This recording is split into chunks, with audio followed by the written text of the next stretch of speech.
की भी कोशिश नहीं करता, वो जस्ट राइट मोमेंट का वेट करता है कि किसी तरीके से वो राइट मोमेंट आकर बता दे इस इंसान को कि भाई एटलीस्ट मेरा कसूर नहीं था। तो वो बहुत अच्छे से पढ़ रहा है शामिर, अपने बाप की आंखों को भी देख रहा है, उस हारून चचा की आंखों को भी देख रहा है जो पहले प्रूफ देता है, फिर उसके बाद उसको पूरी वो फनल समझाते हैं कि किस तरीके से उसके बाप ने ये चाल चली होगी।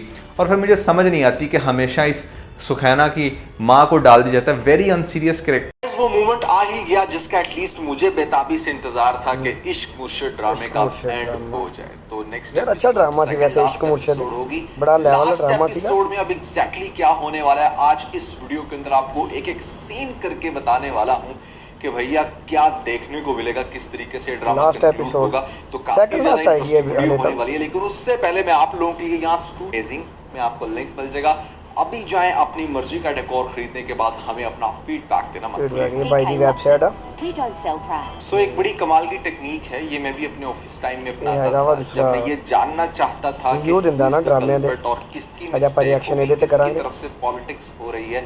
तो सबसे ज्यादा मासूम बन जाओ। अगर आप भी अपनी लाइफ में कुछ फिगर आउट करना चाहते हो 4-5 लोगों के दरमियान के आपके खिलाफ कौन है, तो सबसे पहले एक्स्ट्रा भोले बन जाओ, मासूम बन जाओ। ਪਹਿਲਾਂ ਭੋਲੇ ਬਣ ਜਾਓ ਨਾ, ਅਗਲੇ ਨੂੰ ਜਿੱਦਾਂ ਪਤਾ ਹੀ ਕੁਝ ਨਹੀਂ ਹੈਗਾ, सारी चालें चलने को कहेगा, ਜਿਹੜਾ ਚਾਲਾਂ ਚੱਲੇਗਾ ਪਤਾ ਲੱਗਦਾ ਰਹੇਗਾ ਬੰਦੇ ਨੂੰ। एग्जैक्टली वो ही करने लग रहा है हमारा शामिर, क्योंकि उसको सबसे जो हार्ड शक है ना वो उसको ये हारून अंकल पर ही है। हारून अंकल के पास सारी गल्ला शक होना ही होना, उसको बकायदा एविडेंस देंगे कि भाई ये देखो सबके पीछे ना तुम्हारा बाप है। और हारून का उसका क्या इंटरेस्ट हो सकता है ये बहुत अच्छे से बेटी दे ना ਉਹਨੇ ਧੋਖਾ ਕੀਤਾ ਨਾ ਉਹਨਾਂ ਦੇ ਹਿਸਾਬ ਦੇ ਨਾਲ, ਤੇ ਫਿਰ ਇਹ ਕੰਮ ਤਾਂ ਹੋਣਾ होता है ना, वो बहुत ज्यादा मतलब प्रूव करने की भी कोशिश नहीं करता, वो जस्ट राइट मोमेंट का वेट करता है कि किसी तरीके से वो राइट मोमेंट आकर बता दे इस इंसान को कि भाई एटलीस्ट मेरा कसूर नहीं था। मेरा कसूर नहीं है, बहुत अच्छे से पढ़ रहा है शामिर, वो ਇਹਨੂੰ कह रहे मेरा कसूर नहीं है, लेकिन कसूर सारा ਇਹਦਾ ही है। हारून चचा की आंखों को भी देख रहा है जो पहले प्रूफ देता है, फिर उसके बाद उसको पूरी वो फनल अच्छा उन्हें शक अपने बाप पे है,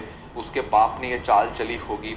और फिर मुझे समझ नहीं आती कि हमेशा इस सुखैना की माँ को डाल दिया जाता है वेरी अनसीरियस कैरेक्टर, एक ऐसा कैरेक्टर है जिसको मतलब देखकर हंसी आती है। और इस सिचुएशन में एक कैरेक्टर वैसे ही पाया वैसे तो कुछ ज्यादा जरूरत तो कोई नहीं कैरेक्टर की यार, सिचुएशन दिखाते कि अच्छा यार कुछ और भी लोग हैं, अच्छा कैरेक्टर तो नहीं है यार, मैं तो पसंद नहीं है। अंकल को पकड़ लिया गया है, रखा गया है उनको एक काइंड ऑफ जेल के अंदर जहां पर कोई भी घुस सकता है। इस ड्रामे के अंदर ये चीज मुझे खास तौर पे एपिसोड में बहुत अच्छी लगी, बड़े अच्छे से आपको दिखाया गया है कि किस तरह जो पॉलिटिकल लोग होते हैं। वो मोमेंट आ ही गया जिसका एटलीस्ट मुझे बेताबी से इंतजार था कि इश्क मुर्शिद ड्रामे का एंड हो जाए। तो नेक्स्ट यार अच्छा ड्रामा थी वैसे, इश्क मुर्शिद होगी, बड़ा लेवल ड्रामा थी। एपिसोड में अब एग्जैक्टली क्या होने वाला है आज इस वीडियो के अंदर आपको एक एक सीन करके बताने वाला हूँ कि भैया क्या देखने को मिलेगा, किस तरीके से ड्रामा लास्ट एपिसोड होगा। तो काफी लास्ट आएगी होने वाली है, लेकिन उससे पहले मैं आप लोगों के लिए यहाँ अमेजिंग में आपको लिंक मिल जाएगा, अभी जाएं अपनी मर्जी का डेकोर खरीदने के बाद हमें अपना फीडबैक देना मत भूलिए। बाय दी वेबसाइट सो एक बड़ी कमाल की टेक्निक है, ये मैं भी अपने ऑफिस टाइम में अपनाता था जब मैं ये जानना चाहता था कि ਦਿੰਦਾ ਨਾ ਡਰਾਮੇ ਦੇ और किसकी रिएक्शन ਇਹਦੇ ਤੇ ਕਰਾਂਗੇ तरफ से पॉलिटिक्स हो रही है। तो सबसे ज्यादा मासूम बन जाओ। अगर आप भी अपनी लाइफ में कुछ फिगर आउट करना चाहते हो 4-5 लोगों के दरमियान के आपके खिलाफ कौन है, तो सबसे पहले एक्स्ट्रा भोले बन जाओ, मासूम बन जाओ। ਪਹਿਲਾਂ ਭੋਲੇ ਬਣ ਜਾਓ ਨਾ, ਅਗਲੇ ਨੂੰ ਜਿੱਦਾਂ ਪਤਾ ਹੀ ਕੁਝ नहीं है, सारी चालें चलने को कहेगा, ਜਿਹੜਾ ਚਾਲਾਂ ਚੱਲੇਗਾ ਪਤਾ ਲੱਗਦਾ ਰਹੇਗਾ ਬੰਦੇ ਨੂੰ। एग्जैक्टली वो ही करने लग रहा है हमारा शामिर, क्योंकि उसको सबसे जो हार्ड शक है ना वो उसको ये हारून अंकल पर ही है। हारून अंकल के पास सारी गल्ला शक होना ही होना, उसको बकायदा एविडेंस देंगे कि भाई ये देखो सबके पीछे ना तुम्हारा बाप है। और हारून का उसका क्या इंटरेस्ट हो सकता है ये बहुत अच्छे से बेटी दे ना ਉਹਨੇ ਧੋਖਾ ਕੀਤਾ ਨਾ ਉਹਨਾਂ ਦੇ ਹਿਸਾਬ ਦੇ ਨਾਲ, ਤੇ ਫਿਰ ਇਹ ਕੰਮ ਤਾਂ ਹੋਣਾ ਹੀ होता है ना, वो कोई बहुत ज्यादा मतलब प्रूव करने की भी कोशिश नहीं करता, वो जस्ट राइट मोमेंट का वेट करता है कि किसी तरीके से वो राइट मोमेंट आकर बता दे इस इंसान को कि भाई एटलीस्ट मेरा कसूर नहीं था। मेरा कसूर नहीं है, बहुत अच्छे से पढ़ रहा है शामिर, वो ਇਹਨੂੰ कह रहे मेरा कसूर नहीं है, लेकिन कसूर सारा ਇਹਦਾ ही है। हारून चचा की आंखों को भी देख रहा है जो पहले प्रूफ देता है, फिर उसके बाद उसको पूरी वो फनल अच्छा उन्हें शक अपने बाप पे है, उसके बाप ने ये चाल चली होगी। और फिर मुझे समझ नहीं आती कि हमेशा इस सुखैना की माँ को डाल दिया जाता है वेरी अनसीरियस कैरेक्टर, एक ऐसा कैरेक्टर है जिसको मतलब देखकर हंसी आती है। और इस सिचुएशन में एक कैरेक्टर वैसे ही पाया वैसे तो कुछ ज्यादा जरूरत तो कोई नहीं कैरेक्टर की यार, सिचुएशन दिखाते कि अच्छा यार कुछ और भी लोग हैं, अच्छा कैरेक्टर तो नहीं है, मैं तो पसंद नहीं है। अंकल को पकड़ लिया गया है, रखा गया है उनको एक काइंड ऑफ जेल के अंदर जहां पर कोई भी घुस सकता है। इस ड्रामे के अंदर ये चीज मुझे खास तौर पे एपिसोड में बहुत अच्छी लगी।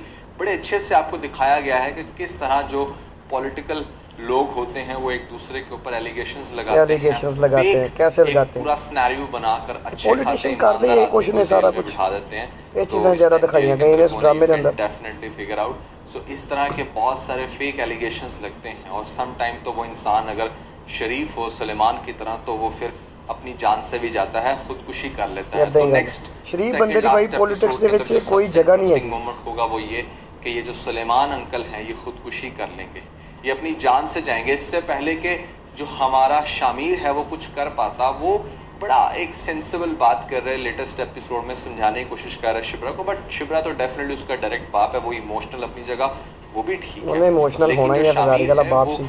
लीगल मैनर में आगे जाना चाहता है, वो कोई भी ऐसा कदम नहीं उठाना चाहता जिससे कल को उस पर भी शक आए और उल्टा वो मजीद कॉम्प्लिकेटेड सिचुएशन में फंस जाए। सो वो बड़ा बिहाइंड द सीन रह के देख रहा है, सबको परख रहा है कि अच्छा किसका क्या कसूर हो सकता है। और इसी के चलते यहाँ पर आपको दिखाया जाएगा कि वो ट्रैक कर लेगा उस आंटी से कि अच्छा कौन आया, किसने क्या दिया, उसका हुलिया कैसा था, जिसके चलते वो उन दो लड़कों तक पहुँच जाएगा। और वो दो लड़के फिर बताएंगे कि किस तरीके से उन्होंने किडनैप कर रखा है पुलिस के नाम पर। वो दसणगे उन्होंने वो दोवें लड़के सलमान अंकल कितने किडनैप किया, तब तक मर चुके होंगे, ये मेरी ऑब्जर्वेशन है। तो सबसे पहले उन लड़कों को नहीं छेती मरेगा तो नहीं यार, तो वो लड़के अगर मारनगे तो ड्रामे का एंड कोई खास नहीं होएगा, कोई ताल्लुक नहीं है, जिंदा रहना चाहिए की तरफ से ऑर्डर मिले थे। और यही चीज वो बेसिकली चाह रहा था कि जो भी असल मुजरिम हो उसका डायरेक्ट पता चले, वो भी मीडिया के सामने। तो यहाँ पर जो आपको नेक्स्ट एपिसोड में ये जो सीन दिखाया जा रहा है, जो हमारा बेसिकली जो दाऊद है वो कहता है कि ये सारी गेम ही दाऊद दी पाई हुई है ना, अच्छे से पता है कि किस तरीके से क्या चाल चलनी है, कोई भी सारी गेम ही दाऊद पा रहा है। इन्फॉर्मेशन बार बार हारून के पास जाके गेट कर रहा था, देख रहा था कि अच्छा क्या होगा। तो हारून भैया अगली एपिसोड में बहुत बुरे तरीके से पकड़ा जाएगा और पता चल जाएगा। एक तो फेज होगा ये, सेकंड लास्ट एपिसोड होगी, डेफिनेटली लास्ट एपिसोड तो नहीं, तो इस सेकंड लास्ट एपिसोड में वो लोग ये चीज पोर्ट्रे करेंगे कि जैसे शिप्रा जो है ना अपने बाप की मौत के बाद बिल्कुल अलग हो